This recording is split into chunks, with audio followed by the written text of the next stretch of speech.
Tuhan bersamamu.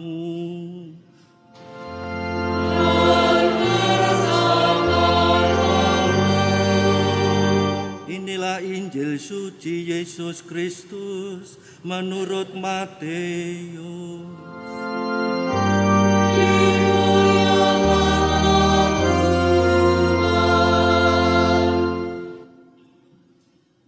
Pada waktu itu tampillah Yohanes Pembaptis di padang gurun Yudea dan memberitakan, "Bertobatlah, sebab kerajaan surga sudah dekat." Sesungguhnya dialah yang dimaksudkan Nabi Yesaya ketika ia berkata, "Ada suara orang yang berseru-seru di padang gurun, persiapkanlah jalan untuk Tuhan, luruskanlah jalan baginya." Yohanes memakai jubah bulu unta dan ikat pinggang kulit, makanannya belalang dan madu buat hutan.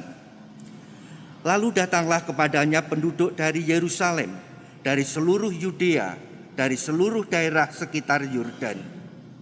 Sambil mengaku dosanya, mereka dibaptis oleh Yohanes di sungai Yordan. Tetapi ketika melihat banyak orang Farisi dan orang Saduki datang untuk dibaptis, berkatalah Yohanes Pembaptis kepada mereka, "Hai kamu keturunan ular berbisa, siapakah yang mengatakan kepada kamu bahwa kamu dapat melarikan diri dari murka yang akan datang? Jadi hasilkanlah buah yang sesuai dengan pertobatan. Dan janganlah mengira bahwa kamu dapat berkata di dalam hatimu, Abraham adalah bapak leluhur kami. Karena aku berkata kepadamu, Allah dapat menjadikan anak-anak bagi Abraham dari batu-batu ini. Kapak sudah bersedia pada akar pohon, dan setiap pohon yang tidak menghasilkan buah yang baik pasti ditebang dan dibuang ke dalam api. Aku membaptis kamu dengan air sebagai tanda pertobatan, tetapi Dia yang datang kemudian setelah aku, Dia lebih berkuasa daripada aku, dan aku tidak layak membawa kasutnya. Ia akan membaptis kamu dengan Roh Kudus dan dengan api. Alat penampi sudah di tangannya. Ia akan membersihkan tempat pengirikannya dan mengumpulkan gandumnya ke dalam lumbung. Tetapi debu sekam itu akan dibakarnya di dalam api yang tidak terpadamkan." Demikianlah sabda Tuhan.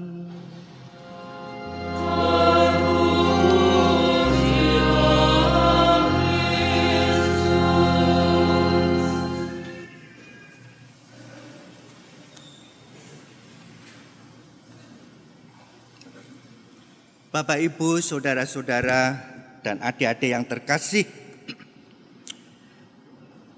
kita baru saja mendengarkan di dalam bacaan Injil terutama bagaimana Yohanes Pemandi mengajak orang yang datang dan kita semua untuk bertobat, untuk menyiapkan datangnya Tuhan lewat pertobatan. Dan pertobatan yang diharapkan oleh Yohanes adalah pertobatan yang sungguh nyata, di mana kita diajak untuk mengubah hidup kita searah dengan kehendak Tuhan. Menurut saya ada 3 model orang menanggapi pertobatan. Yang pertama adalah orang yang merasa tidak pernah bersalah, tidak punya dosa, maka tidak perlu bertobat dan juga tidak mau bertobat karena tidak punya kesalahan. Dan itu dilambangkan dalam bacaan hari ini oleh kaum Farisi, oleh Yohanes. Mereka merasa benar, mereka keturunan Abraham, jadi pasti langsung selamat. Maka mereka tidak mau bertobat. Ini kelompok pertama. Kelompok kedua adalah orang yang ingin bertobat, tetapi pertobatannya berhenti pada kata-kata, maaf ya, aku mau baik, aku besok tidak marah lagi kok. tetapi tidak pernah mencoba, maka ya tetap berlaku dengan kesalahan yang sama. Istilah Yohanes inilah yang disebut pertobatan formal, omong-omong. Itu banyak kata-kata, maaf ya, besok mukul lagi, maaf ya, gitu. Jadi formalitas. Nah, kalau kita berhenti ke formalitas, maka tidak akan pernah ada pembaharuan. Yang ketiga menurut saya adalah yang banyak kita alami, adalah orang yang sungguh bertobat, memperbaiki diri. Tetapi setelah memperbaiki diri ternyata jatuh lagi, bahkan dalam kesalahan yang sama. Dan orang seperti ini seringkali menjadi frustrasi. Aku sudah mencoba baik, aku sudah mencoba memperbaiki, kok jatuh lagi. Bahkan baru saja mengaku dosa, hari berikutnya memukul istrinya lagi. Pada waktu mengaku mau bertobat tidak memukul istrinya. Maka orang-orang ini bisa menjadi frustrasi, putus asa. Dan bahkan bisa sampai tidak mungkin aku jadi lebih baik. Buktinya selalu jatuh lagi. Itu saya kira banyak pengalaman kita, termasuk yang ngomong ini sering mengalami ini. Tentu yang kurang bagus adalah orang menjadi putus asa lalu akhirnya apa? Tidak mau memperbaiki lagi. Nah, disitulah lalu godaan yang disebut godaan menang. Tentu harapannya meskipun jatuh mau bangun kembali. Maka pertanyaannya sebenarnya sederhana. Kenapa sih bertobat itu kok sulit? Bapak Ibu bisa jawab sederhana. Lah kalau tidak sulit kita semua sudah jadi suci, semua langsung masuk surga, mati cepat. Kok sulit? Ternyata memang ada banyak alasan. Kenapa bertobat sungguh-sungguh itu tidak mudah. Yang pertama secara mendasar.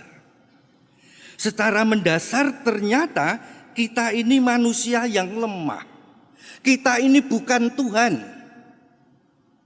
Kita ini manusia yang punya kecenderungan bebas termasuk menolak Tuhan. Maka apa yang terjadi? Meskipun kita berbuat baik dan kepingin baik, saat tertentu kita tergoda dan melakukan kesalahan lagi. Paulus mengatakan roh itu kuat tetapi daging ini lemah. Kita ingin baik-baik, ternyata hari berikutnya jatuh lagi. Itu berarti apa? Menurut saya itu berarti bahwa kita perlu sadar bahwa kita ini memang manusia lemah. Kita bukan Tuhan. Artinya apa? Untuk menjadi baik, untuk bertobat kita membutuhkan Tuhan. Ternyata sendirian tidak mungkin. Nah, kerendahan hati itu saya kira yang penting justru dalam pertobatan. Artinya Tuhan mohon kekuatan. Saya mencoba tapi jatuh lagi Tuhan. Berani mengakui bahwa memang lemah. Tidak sombong, wah aku sudah baik, aku tidak pernah istilahnya berbuat jelek untuk keluarga. Aku tidak akan nyontek, sudah tidak akan nyontek lagi, sudah bebas. Aku orang yang sosial, gombal. Dalam waktu singkat orang bisa jatuh. Maka kerendahan hati itu salah satu unsur penting kalau kita mau bertobat. Tuhan sendirian lepas dari kamu, aku tidak akan mampu. Tolonglah saya. Itulah sikap dasar orang kalau mau bertobat. Maka akhirnya apa? Menyerahkan diri pada Tuhan. Tidak sombong ria. Ini yang pertama. Jadi kesadaran kerendahan hati.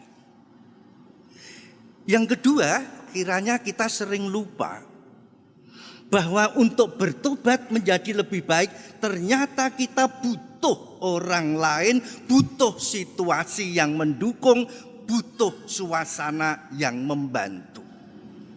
Cukup banyak orang termasuk saya yang ternyata jatuh lagi karena apa? Karena lingkungannya tidak membantu, situasinya tidak membantu.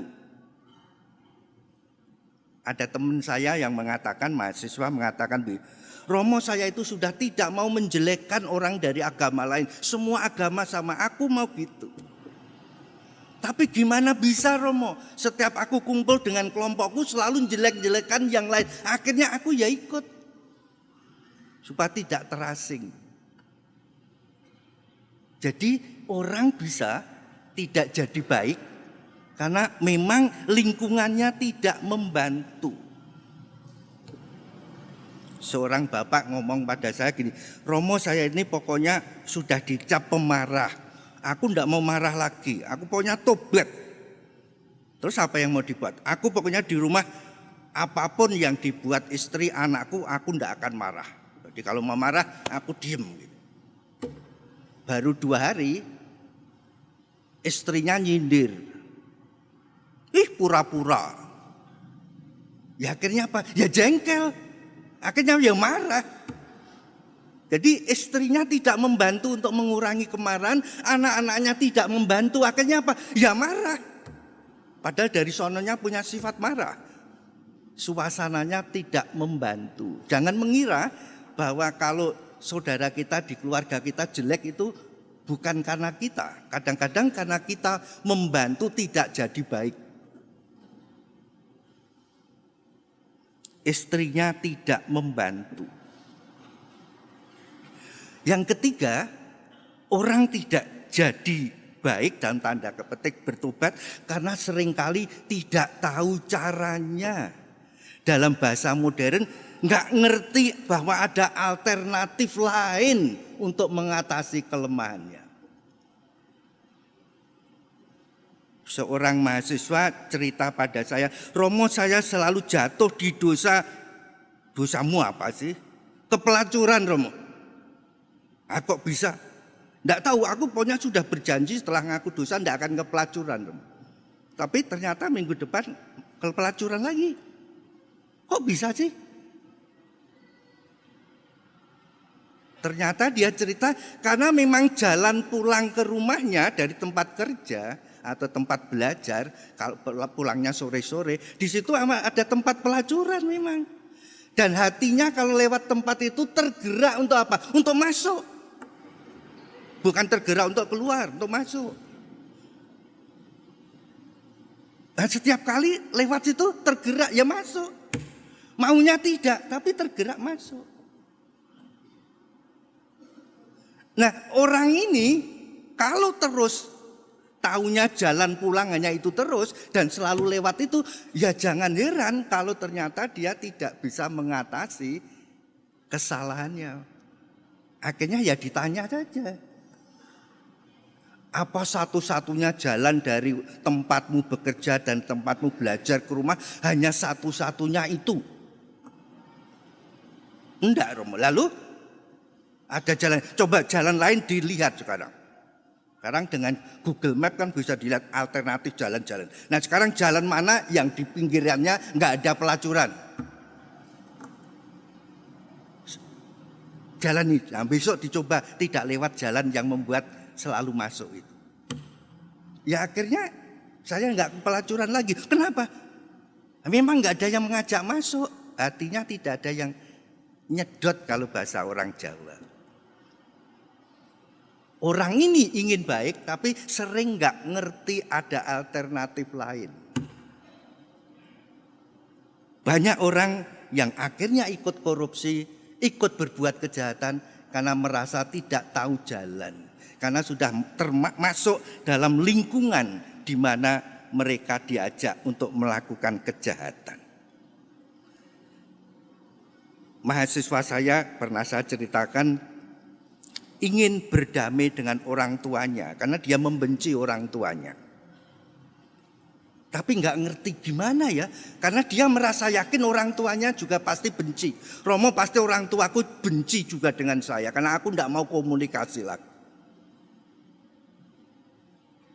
Nah orang seperti ini kalau sudah yakin orang tuanya tidak mau mendekati dan dia sendiri juga tidak tahu jalan, maka nggak akan beres. Hanya karena ada orang yang mau menjadi penengah, mencoba untuk mendekati orang tuanya, apakah betul membenci anaknya? Ternyata tidak, dan kepingin juga ketemu. Ini yang bisa menjadi penengah. Membantu apa? Supaya anak ini, mahasiswa ini mau berjumpa dengan orang tuanya lewat orang ketiga. Kalau tidak, enggak jadi. Bapak, Ibu, dan saudara-saudara yang terkasih, saya hanya mau mengajak kita semua, terutama kita yang sering merasa frustrasi karena mencoba berbuat baik, sudah mencoba, tapi sering jatuh. Kita diingatkan hari ini, bukan untuk putus asa, tapi kita berani bangun kembali. Yohanes memang keras, dia mengatakan yang tidak beres akan dibabat, dibakar. Enggak, kita ingat bacaan pertama, bagaimana Nabi mengatakan ke depan ada Tuhan yang berbelas kasih. Tuhan kita, Tuhan yang berbelas kasih, yang mau datang untuk mendekati kita. Maka mohon kita tidak frustrasi. Hidup menurut saya akhirnya adalah salah satu isi utama adalah dalam konteks moral adalah jatuh dan bangun. Tapi mohon jangan ditutup dengan jatuh. Kalau jatuh, bangun. Nanti jatuh lagi, bangun lagi. Pokoknya terakhirnya jangan jatuh gitu, tapi jatuh bangun. Artinya apa? Tidak putus asa dan tetap rendah hati, karena kita hanya bisa bertobat betul kalau Tuhan bersama kita. Dan mohon kita sebagai saudara mau membantu teman lain untuk menjadi baik. Jangan sebaliknya malah membantu teman lain menjadi semakin jahat. Kita makhluk sosial, terutama dalam keluarga. Banyak kedosaan di dalam keluarga karena ternyata kurang saling membantu. Kita sering terlibat di dalamnya, ikut istilahnya membuat suami, istri, anak, tetangga jatuh. Mari kita mohon supaya kita menjadi pembantu orang untuk maju dan bukan sebaliknya. Amin.